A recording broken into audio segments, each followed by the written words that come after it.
area, to the second part of the enemy. Now, you remember, before I go on, let's just quickly recap what the last scene was.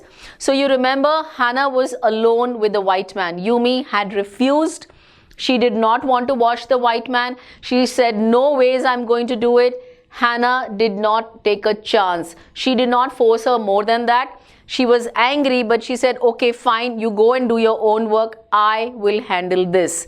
So she was alone in the room with the white man. And what happens further? Let's know.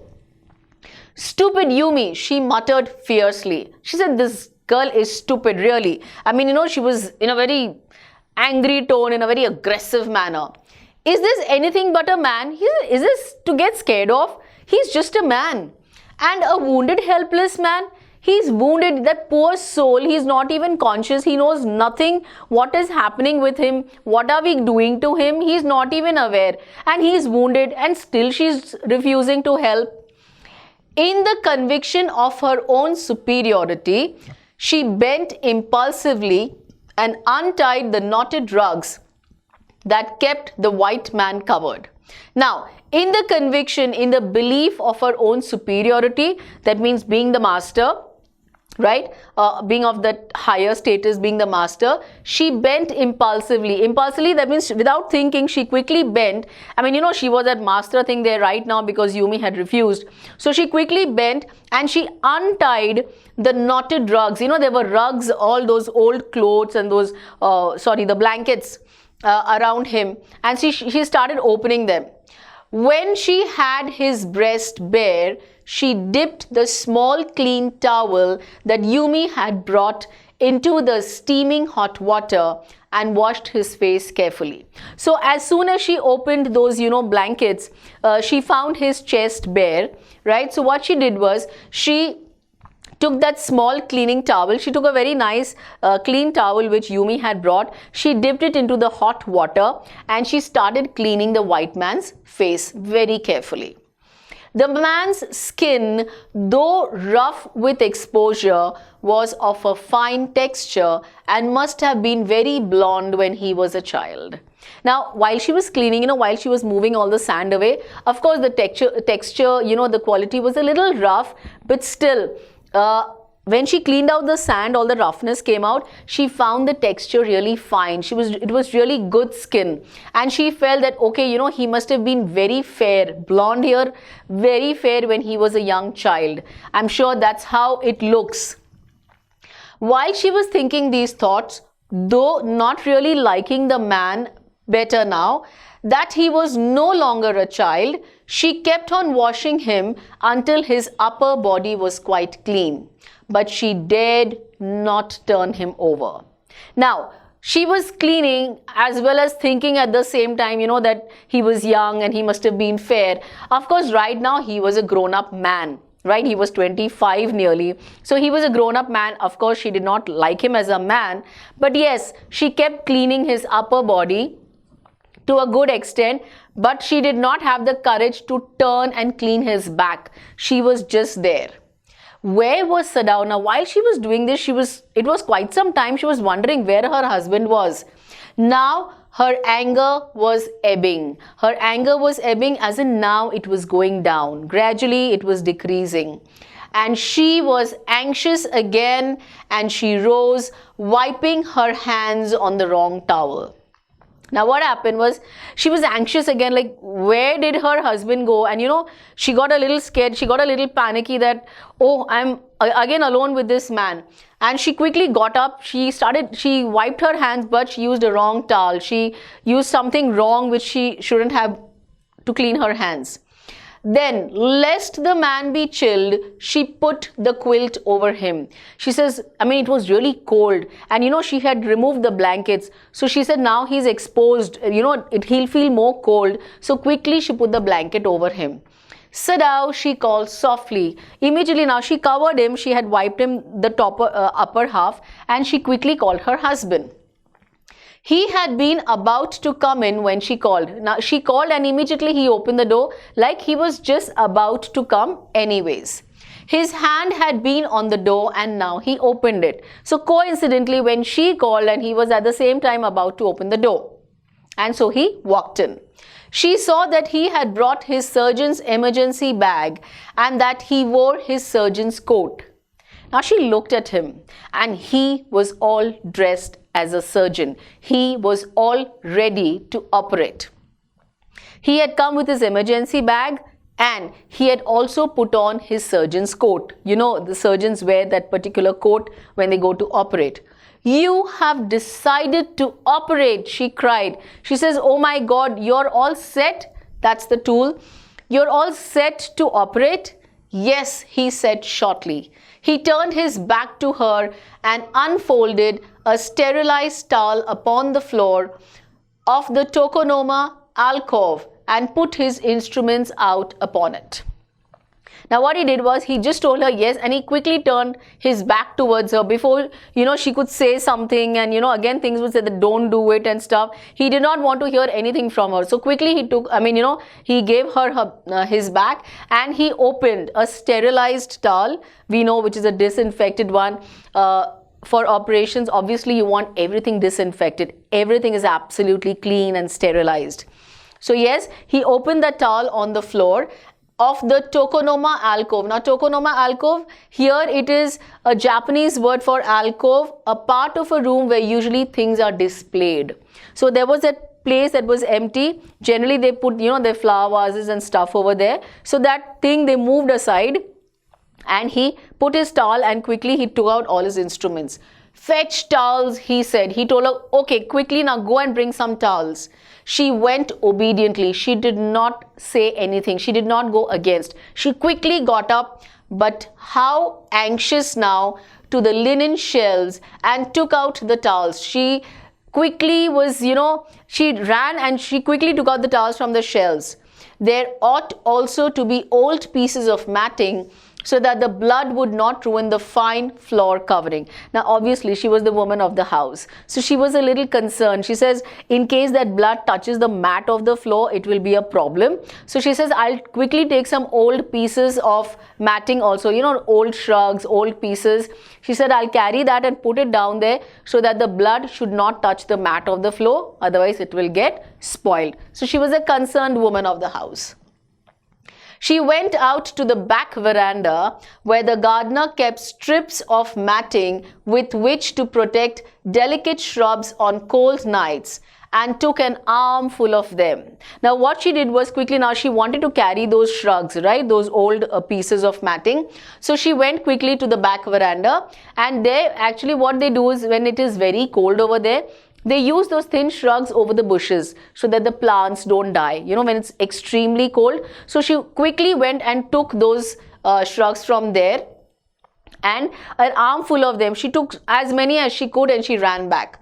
But when she went back into the room, she saw this was useless. Why was it useless? Can you guess? Yes, the blood was already on the mat.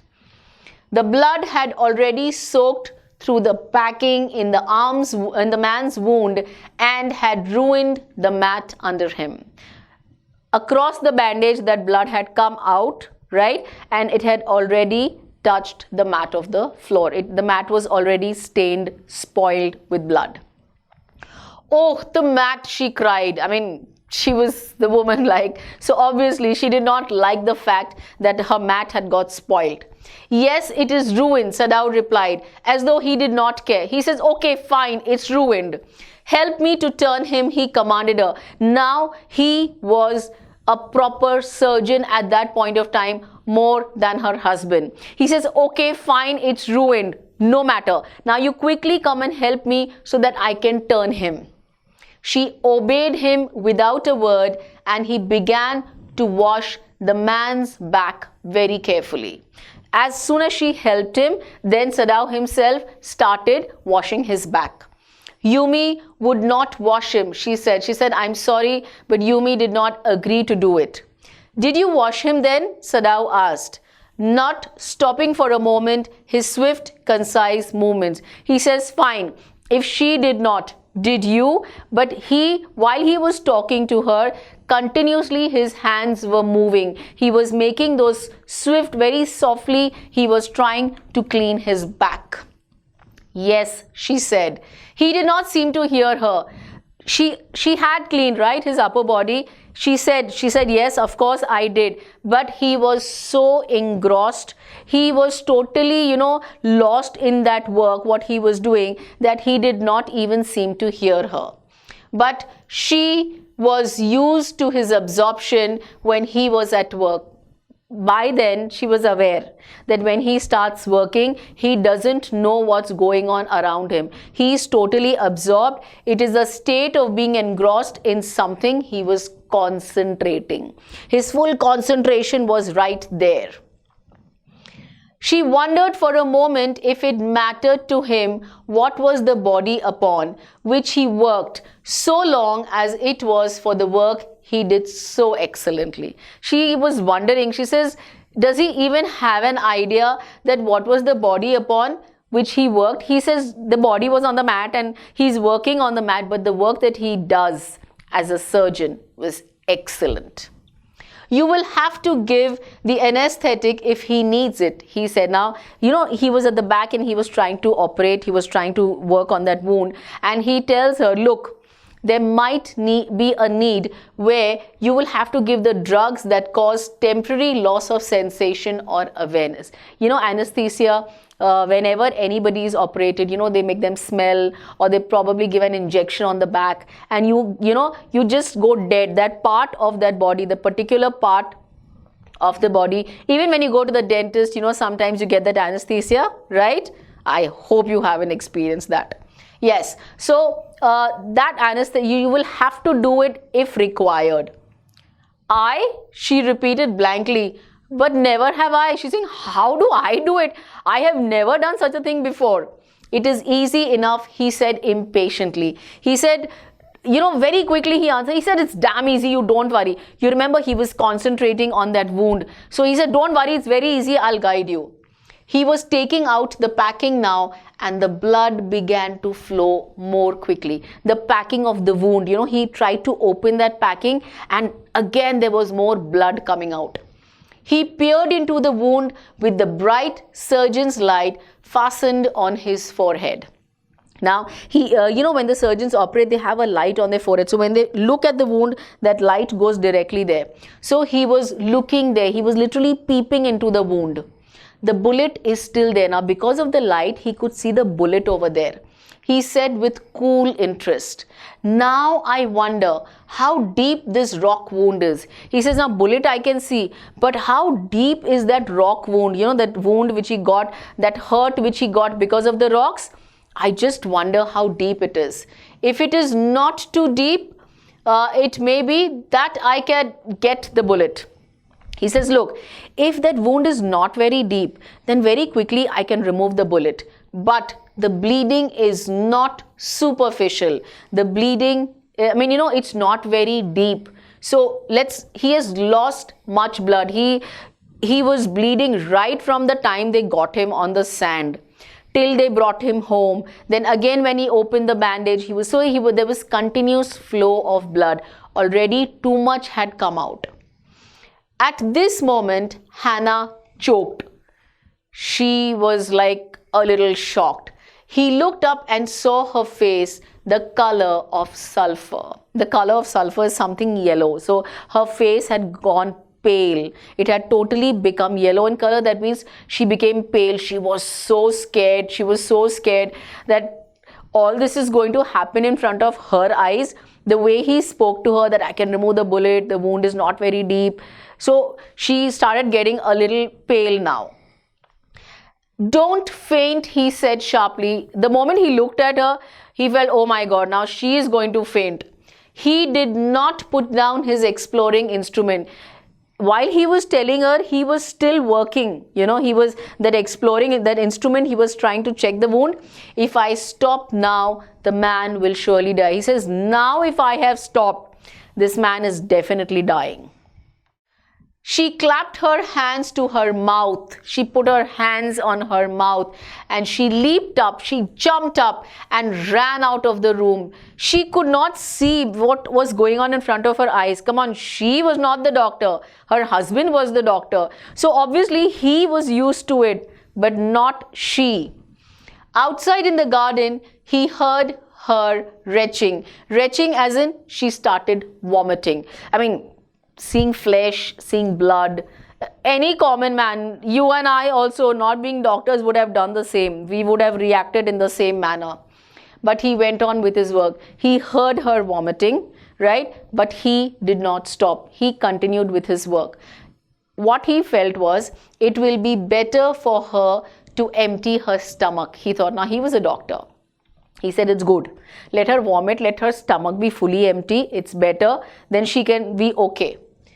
He had forgotten that, of course, she had never seen an operation. Now, he was so lost in his own work, in the own operation, that he totally forgot that she had never seen with her own eyes. She had not seen an operation happening in front of her. So, obviously, her reaction was pretty valid.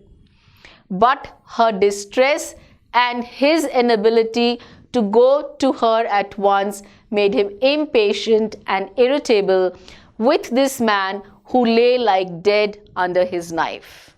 Now that situation was such, there she was vomiting, there he had to take care of the patient, so he became a little irritable. He became a little, annoyed. He got annoyed very easily because he didn't know what to do. Now there she is vomiting, and there if I leave this man, he will die. So what should I do? So he got a little annoyed.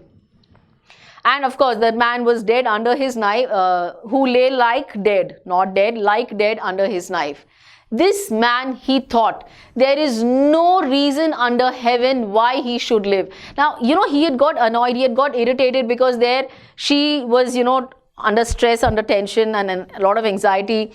And here this man, he said, why am I doing this? Why should this man live? Unconsciously, this thought made him ruthless and he proceeded swiftly. Now, very unconsciously, it made him ruthless as in without mercy, and he proceeded swiftly. Now, he did not have mercy upon the man because he had to, clean that wound, he had to remove the bullet. So he showed no mercy. So very swiftly, very quickly, again he started working on him. In his dream, the man moaned, but Sadao paid no heed except to mutter at him. Now, in his dream, in his unconsciousness state, right, he muttered, he moaned as in, he was doing something to his flesh. So obviously he was feeling the pain, though he was unconscious. He moaned, he made a low sound. It was very painful. It was like a mental suffering. But Sadao paid no heed, he did not bother, and he just said something and he went on.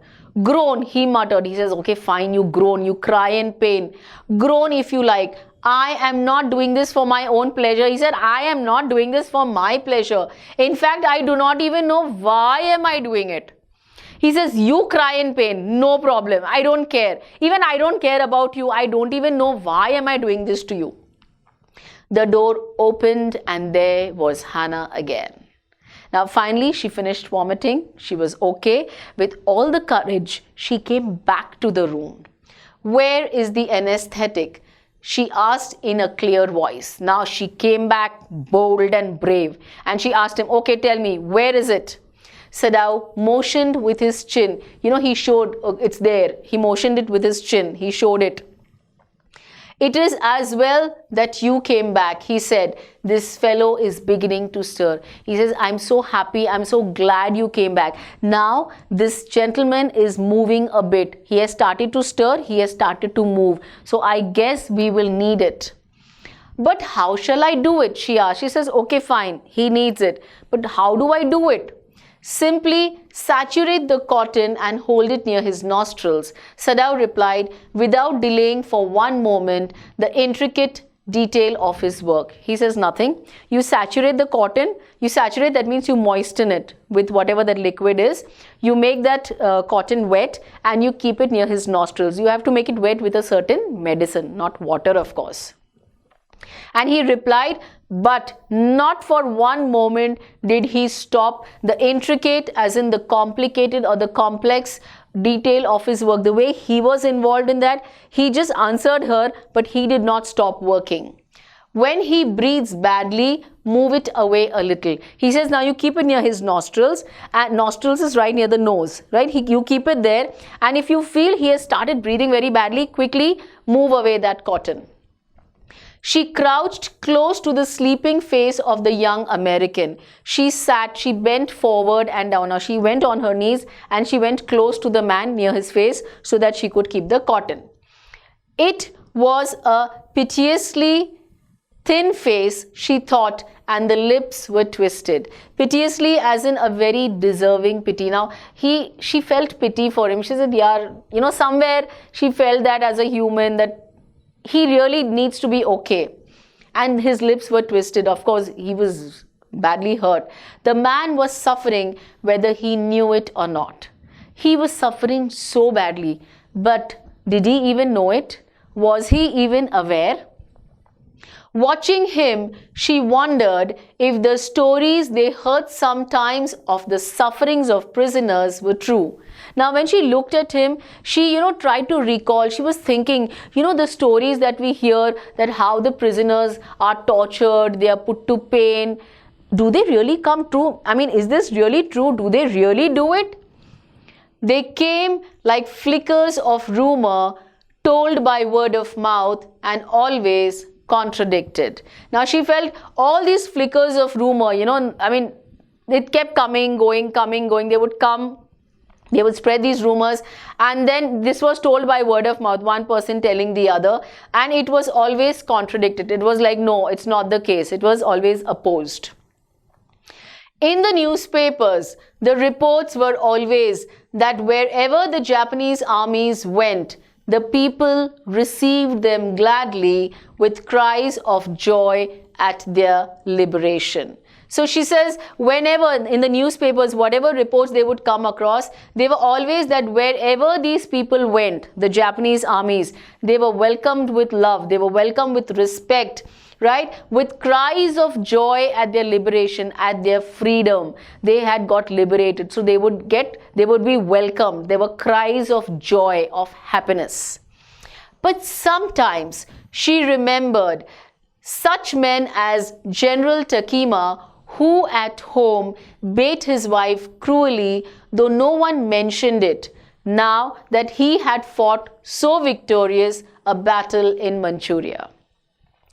She remembered suddenly she spoke of General Takima. That thought came to her that man was so bad that he would even beat his wife at home so badly. But you know what? No one really spoke about it. Why? Because this man had won a battle in Manchuria. So, that thing all got coated, that thing got covered, it got hidden, that he even beats his wife. Now it was, oh, he's a great warrior. If a man like that could be so cruel to a woman in his power, would he not be cruel to one like this, for instance? He says, look, now she was just calculating, she was just trying to reason out that imagine if that man can beat his own wife, his wife who is his better half.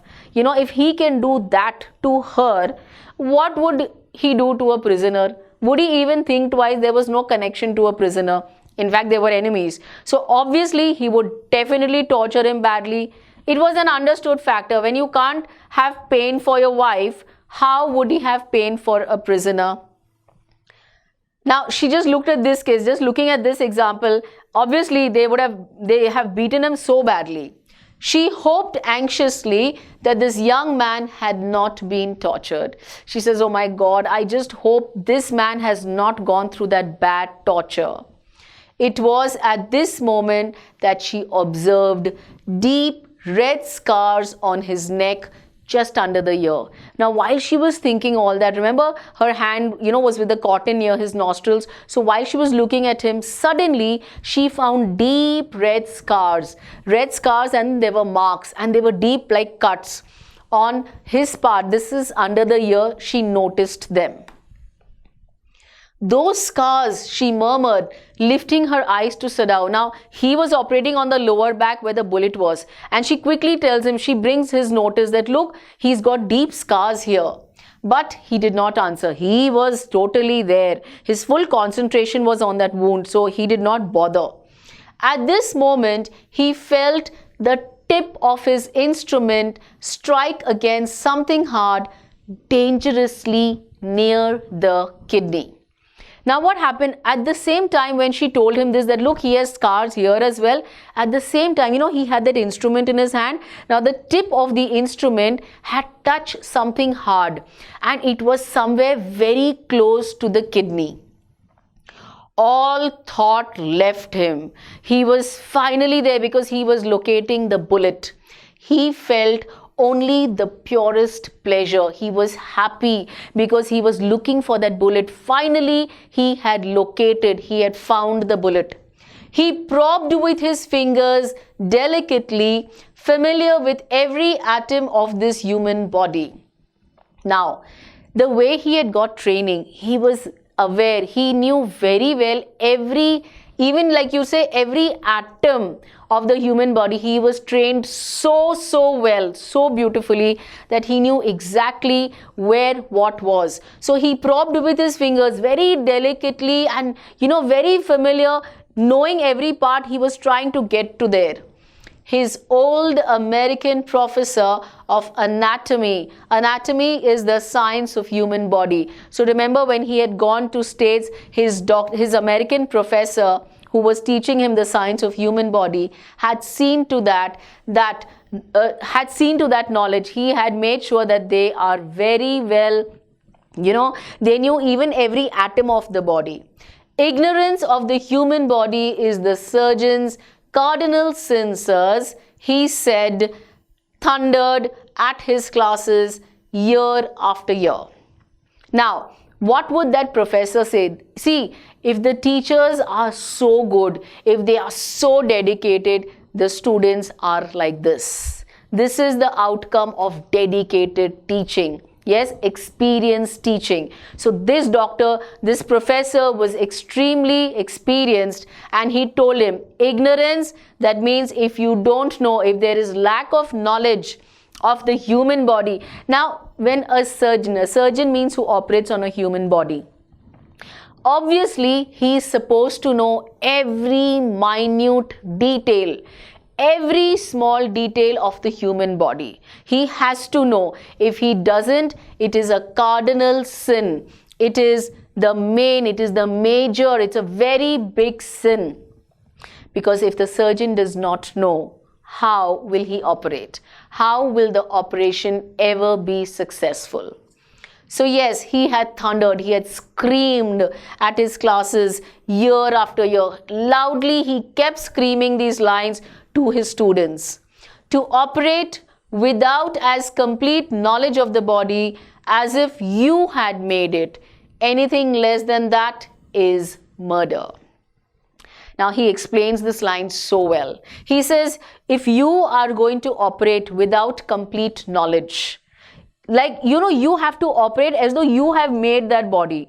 You know where which part is. It's like that's how you should operate, that you know the body so well that as though you have made it. But if you don't know, if you don't have the knowledge of the human body, it is nothing less than a murder. You are operating, no, you are murdering that person. It is not quite at the kidney, my friend, Sadao murmured. Now, Sadao had this habit, so when he was operating, he would as though he's talking to his patient, right? Although that man was totally unconscious. So he's telling him, he says, it's not quite at the kidney. Thank God it's not near the kidney. He murmured, he said in a very soft tone. It was his habit to murmur to the patient when he forgot himself in an operation. He says he totally forgot that he was operating and he would start talking as though to the patient. My friend, he always called his patients, and so now he did, forgetting that this was his enemy. Now it was his habit. It was his very good habit that he would call all the patients my friend. And even now, while he was operating, he forgot totally that this man was not his friend, he was his enemy.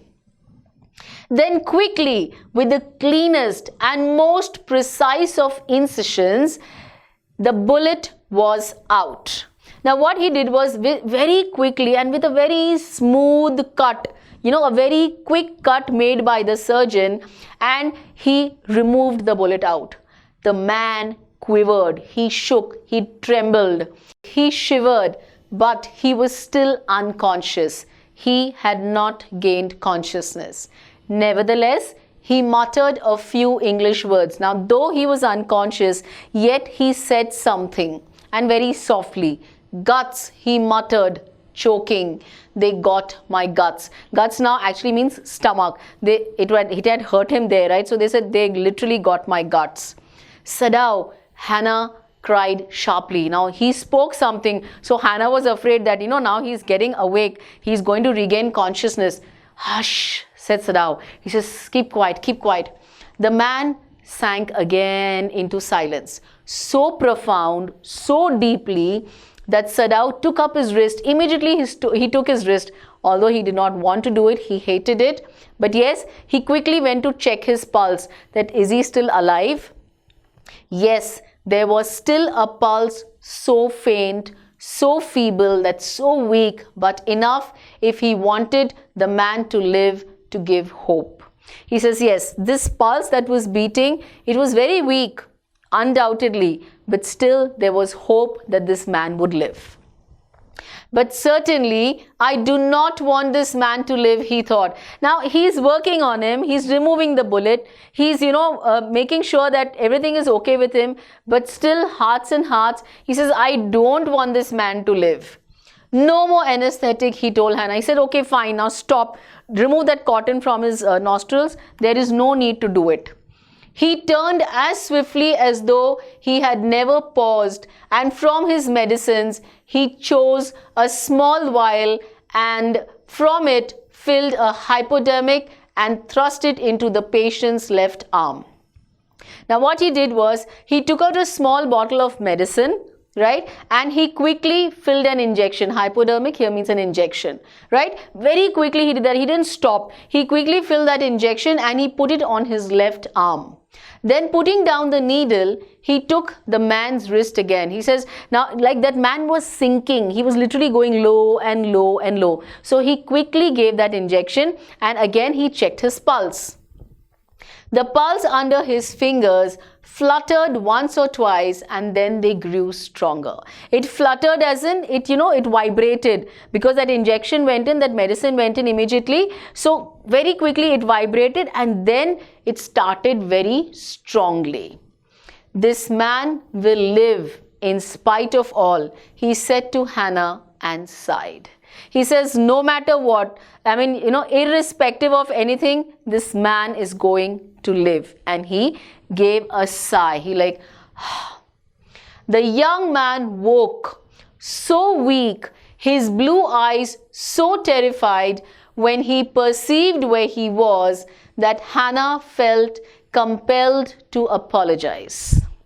Now, finally, the surgery was over. The injection was given. Now, this man woke up. He woke up. He had blue eyes, right? And he was so terrified that when he realized, he was scared, he was shocked. He says, I am in the enemy's house. He was terrified where he was, and that Hannah felt compelled. She was forced to apologize. Why? She herself served him. She, being the enemy, she served him, for none of the servants would enter the room. You remember both of them, Yumi and the gardener, they were just not yet ready. Though he had become conscious, they still did not want to serve this man. So they never wanted to enter that room. So she made sure that Hannah herself, she would do it. When she came in the first time, she saw him summon his small strength to be prepared for some fearful thing. Now, the moment he woke up, that time there was nobody in his room. So the moment she entered, the very first time, after he became awake, he gained consciousness, she saw him summon, means he became, he summoned his small strength, that something bad is going to happen to me again. He just did like that. Don't be afraid, She begged him softly. She said, please, just relax, just chill, don't worry, nothing is going to happen to you. How come you speak English? He gasped. Now, he knew she was a Japanese, right? And he's like, how come you speak English? That's what he did. I was a long time in America, she replied. Generally, the Japanese sort of don't, but because she was in America, she had stayed for quite some years while she was studying there, so she had learnt English. She saw that he wanted to reply to that, but he could not. And so she knelt and fed him gently from the porcelain spoon. He ate unwillingly, but still he ate. Now, when she said that I was in America and so I learnt over there, he wanted to say something to it, but he could not. I mean, he was very weak, So what she did was she quietly just sat down there, she knelt and she fed him something to eat, right, from the porcelain spoon. We have the porcelain crockery we all use. So with that same similar spoon, she fed him. He ate unwillingly. He did not really want to, but still he ate it. Now, you will soon be strong, she said, not liking him and yet moved to comfort him. Now, she did not want to like him also. I mean, she wasn't really liking him, but she kept, putting him that don't worry, you'll be fine, you'll be strong, very soon you'll be okay. She was trying to comfort him with some very good words. He did not answer. When Sadao came in the third day after the operation, he found the young man sitting up, his face bloodless with the effort. Now, when he came in, like for 2 days, he did not enter, right? He operated and he left from there. On the third day after the operation, he went and he saw this man was sitting up. He had at least not been lying down. He was able to sit up. His face bloodless with the effort. His face was pale, white. Lie down, Sadao cried. Do you want to die? He says, why are you sitting up? You're supposed to lie down. If you don't do that, you will die. He forced the man down gently and strongly and examined the wound. He quickly just made him put down, he just made him lie down and he started checking his wound. You may kill yourself if you do this sort of thing, he scolded. Now remember, it was on his stomach. So when he got up, obviously there will be pressure on the stomach. So he said, if you do that, you will definitely get into a big problem. You will literally kill yourself. What are you going to do with me? The boy muttered. Now remember, that boy was very scared, right? He did not know why these people were looking after him, helping him, taking care of his wound. He says, what are you going to do to me? What are you going to do with me? He looked just now barely 17. Are you going to hand me over? He says, now when he spoke like this, he was looking just like he was a 17-year-old boy. He says, are you going to hand me over to them back? Are you going to put me back to them as prisoner? For a moment, Sadao did not answer. Now he was confused. Now the man himself was asking him that, are you going to do that? Are you going to hand me over to them? Now Sadao had no answer. He finished his examination and then pulled the silk quilt over the man. He checked his wound and then very quietly he just put the quilt over the man. I do not know myself what I shall do with you, he said. I ought, of course, to give you to the police. He's saying, look, honestly, even I don't know what I should be doing to you. Actually, as per my duty, being a very true citizen, I should be handing you over to the police. You are a prisoner of war. No. Do not tell me anything. He says, okay, wait, don't tell me anything. He put up his hand as he saw the young man was about to speak. Now, the young man was just going to speak. So he quickly put his hand. He says, no, don't tell me anything. Do not even tell me your name unless I ask it. He says, I don't want to know any of your details. I don't even want to know your name. Until and unless I don't ask you your name, please don't tell me. They looked at each other for a moment, and then the young man closed his eyes and turned his face to the wall. Now, they looked and then the young man just closed his eyes and he turned his face to the wall. Okay, he whispered, his mouth in a bitter line. He says, okay, and a face signifying the bitter feelings of anger or dissatisfaction. He had that feeling because he told him, you don't tell me anything, until I ask you. So he was a little, in that, he showed that face, it showed on his face. It was showing those bitter feelings that maybe he's going to hand me over. So he was a little scared. Outside the door, Hannah was waiting for Sadao. Now, she was there, she could hear them, she was standing outside the door. He saw at once that she was in trouble. Now, he felt that, she was in trouble. Sadao, Yumi tells me the servants feel that they cannot stay if we hide this man here anymore, she said. Now, what was the problem she was facing? What was the trouble? The servants, those two servants, Yumi and the gardener, they said, look, if this man is going to stay here, we both are leaving. We quit the job and we are leaving. We definitely need to go. We cannot stay here if this white man, if the enemy is here in the same house. She tells me that they are saying that you and I were so long in America that we have forgotten to think of our own country first. And they were aware that, these two had studied in America. So they felt that, okay, you people have stayed there, that now you have love for those people, that you have forgotten that you are first a Japanese. You have forgotten your own country and you are taking care of those people. They think we like Americans. It is not true, Sadao said harshly. Americans are our enemies, but I have been trained not to let a man die if I can help it. He says, look, I don't love these Americans. How do I love them? They are our enemies. How can I love them? It's not even one bit true. It's not true at all.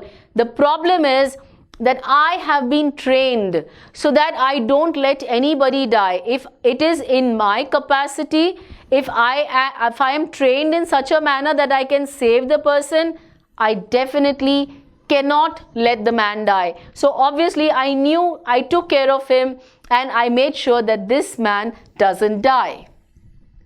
The servants cannot understand that, she said anxiously. She's saying, that's your way, that's your viewpoint, but the servants don't get this. They don't understand that. No, he agreed. Neither seemed able to say more, and somehow the household dragged on. Both of them could not say anything more, and somehow this thing went on. The servants grew more watchful. Now they were much more alert. They were much more vigilant.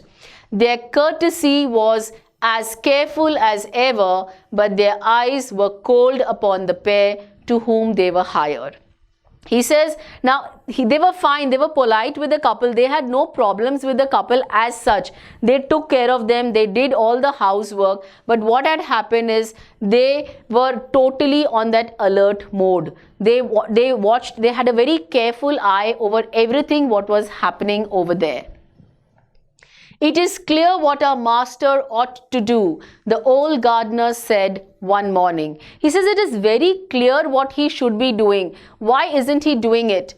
He had worked with flowers all his life and had been a specialist too in moss. Moss, are those soft green plants which grow there.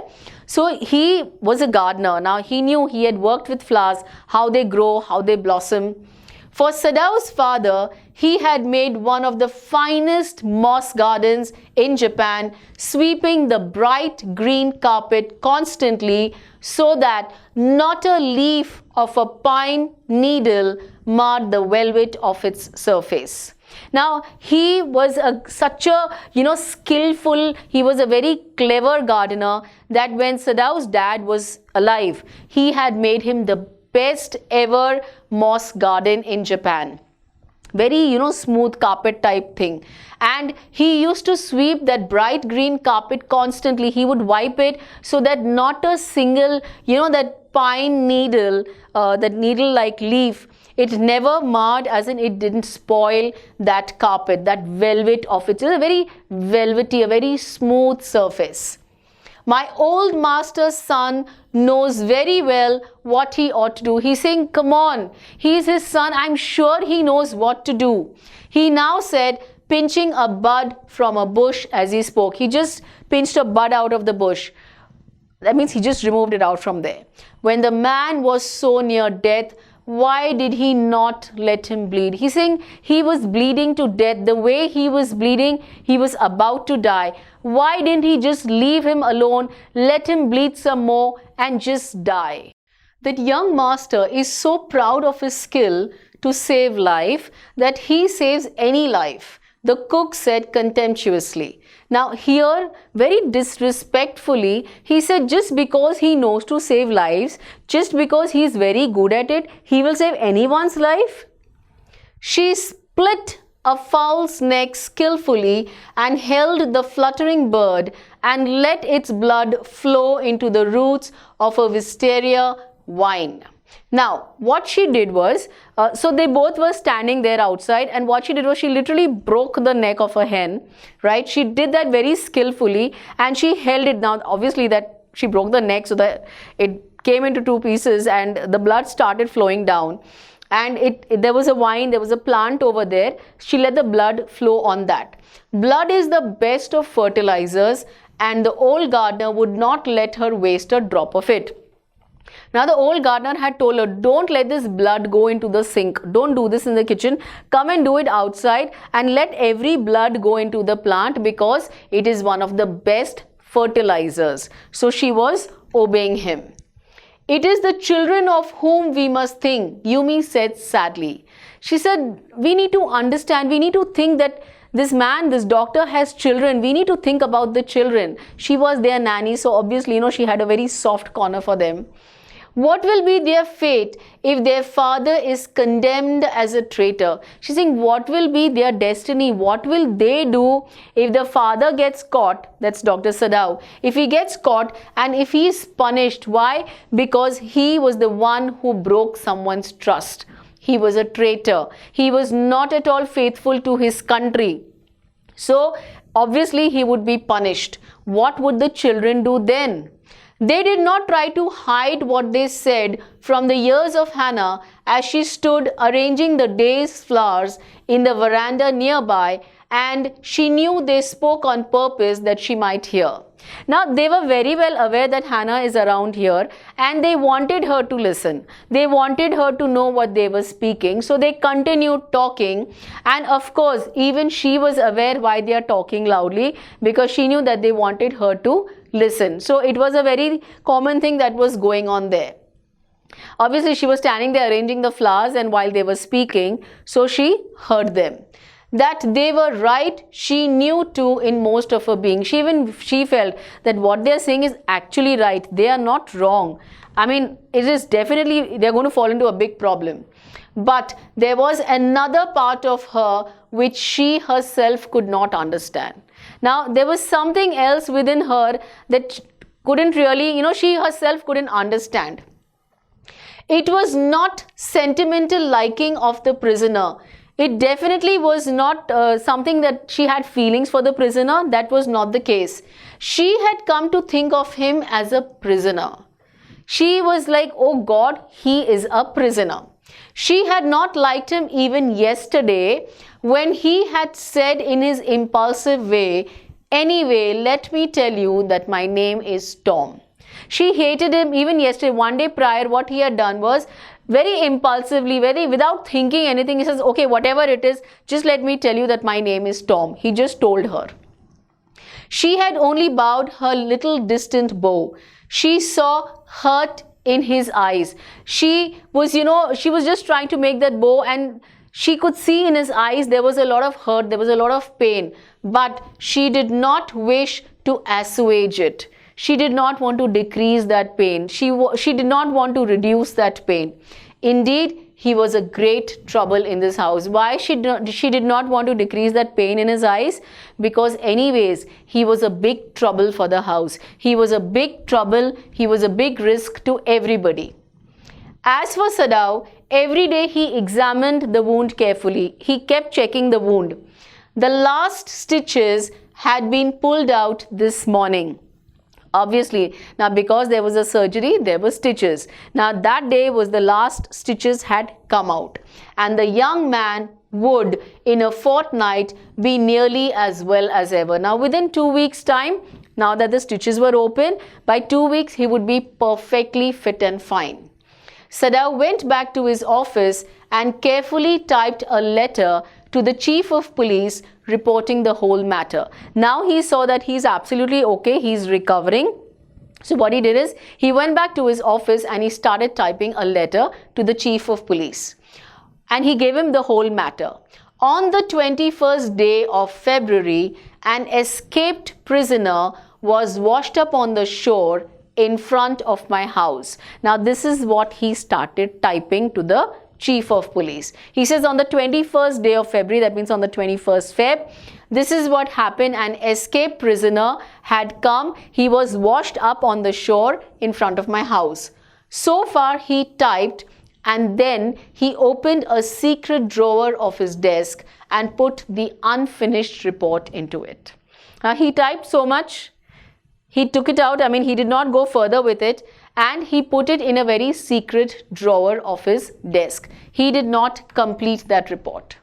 On the 7th day after that, okay, on the 7th day, so 1 week is over, he had 2 weeks to go. Two things happened.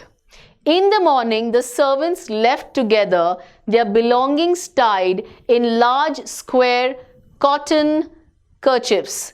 Now, what happened 1 week after that was, both the servants decided to leave. They said now, anyways, they did not want to be there. Now they saw that he is still continuing to stay. So obviously what they did was, they left together, their belongings tied in large square cotton kerchiefs, like pieces of cloth. When Hannah got up in the morning, nothing was done. Now obviously both of them had left, so all the work was pending. The house not cleaned and the food not prepared, and she knew what it meant. She somehow, guessed it right, that okay, I know what's happening. She was dismayed and even terrified. She was totally shocked. She was totally shocked and terrified, but her pride as a mistress would not allow her to show it. Now because she was the master, she had that pride that I am of the higher status. She did not show it out. She did not react. Instead, she inclined her head gracefully when they appeared before her in the kitchen, and she paid them off and thanked them for all that they had done for her. Now what did she do? When they came to her in the kitchen, what she did was, she very inclined her head, as in she bent her head gracefully. She thanked them. The Japanese do that. They do that. When they reached before her, they came before her, and she gave them the money and she thanked them very politely. Thank you so much for doing everything for me. They were crying, but she did not cry. They were very happy there. There was no problem. The servants had no problem with her. So they were crying, but she was quiet. The cook and the gardener had served Sadao since he was a little boy in his father's house, and Yumi cried because of the children. You have an emotional attachment, even though they are your servants, domestic help. Even there is some kind of attachment to them because they do so much for you. And with all the love that they do for you, even you have the love and respect for them. So, and the gardener was there since Sadao was a small child. Since that time he was there with them. And Yumi was crying because why? Because she had got attached to the children. She was so grieving that after she had gone, she ran back to Hannah. She was so grieving, she was so sad that she walked a bit and again she ran back to Hannah. If the baby misses me too much tonight, send for me. She says, if that baby really misses me, please call me back. I am going to my own house and you know where it is. She says, you know where I live? I am going to be just there. Please call me if the baby cries for me. Remember, her son was just 3 months old. Thank you, Hannah said, smiling, but she told herself she would not send for Yumi, however the baby cried. Though she told her yes, of course, but internally, in her mind, she was, I am not going to call her back. Even if my baby cries a lot, I will not call her back. She made the breakfast and Sadao helped with the children. Now obviously there were no servants. So what she did was she made the breakfast and Sadao took care of the children. Neither of them spoke of the servants beyond the fact that they were gone. Now both of them were quiet about the whole matter. They did not utter a word. But after Hannah had taken morning food to the prisoner, she came back to Sadao. Now when she took the morning food, obviously she was going to serve him breakfast. When she served him breakfast, she came back from there and then she went back to Sadao. Why is it we cannot see clearly what we ought to do? She posed a question. She asked her husband a question. Why we cannot see it so clearly? You know what we are supposed to do. Why aren't we doing it? She asked him. Even the servants see more clearly than we do. Even they have understood. They knew it much more than we do. Why are we different from other Japanese? Why are we not just like them? Why are we not treating him as an enemy? Sadao did not answer. But a little later, he went into the room where the prisoner was and said brusquely, he said very bluntly, "Today you may get up on your feet. I want you to stay up only 5 minutes at a time." Now, actually what he's trying to do, he's just trying to get him on his feet. He says, just do it. Every day, 5 minutes, please start getting up so that your body gets used to it.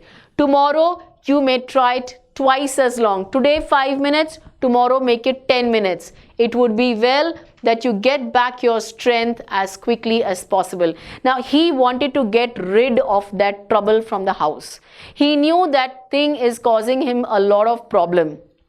Servants also left, they were also at risk, but being a doctor by heart, he did not want to leave his patient to die. So he treated him. Now he's also trying to get his strength back. So he tells him every day 5 minutes more and more, keep trying so that you get back your strength as quickly as possible. He saw the flicker of terror on the young face that was still very pale. Now remember, he had said it very bluntly, you better do it. And that man was more and more scared. His face was yet pale. There was no blood in his face. There was no blood running in his face. He was so terrified. Okay, the boy murmured, he said very softly. Evidently, it was very visible. He was determined to say more. I feel I ought to thank you, doctor, for having saved my life. Now, it was a very obvious thing. He definitely wanted to thank the doctor because he had saved his life. Don't thank me too early, Sadao said coldly. Well, this line says a lot. He says, don't thank me too early. Don't thank me now. Wait. You wait for some time. And he said it very coldly. He saw the flicker of terror. Again, he saw that fright on his face again. Terror as unmistakable as an animal. Unmistakable means it's very clear on the face. It's very, very clear on the face. Just like you see the terror as an animal's. The scars on his neck were crimson for a moment. They were crimson, they were deep red color, inclined towards purple. That thing came because suddenly that shock came in the body. Those scars, what were they? Sadao did not ask. He did not ask him. Now he could see those scars very clear because now they had become deep red in color, somewhere close to purple. And he said he did not ask him what those scars actually were. In the afternoon, the second thing happened. Now, on that same day, you remember two things had happened. First, the servants went away. Now, what was the second thing that had happened? Hannah, working hard on unaccustomed labor, saw a messenger come to the door in official uniform. Well, now that's the climax. She was unaccustomed. She was not used to the work because the servants would do it for her. So while she was doing that, suddenly they saw a messenger dressed in an official uniform. He was at their doorstep. Her hands went weak and she could not draw her breath. She literally stopped breathing. The servants must have told already. She ran to Sadao, gasping, unable to utter a word. She ran. She wanted to tell him, but she was so terrified. She was so scared, so nervous that she could not even talk. But by then, the messenger had simply followed her through the garden, and there he stood. The messenger had followed her and he was standing there. She pointed at him helplessly. She could not utter a word. She was totally unable to help herself, and all that she did was she pointed at him. And there's a lot of suspense created up. Let's see what happens further in the next part of the video. So yes, keep watching.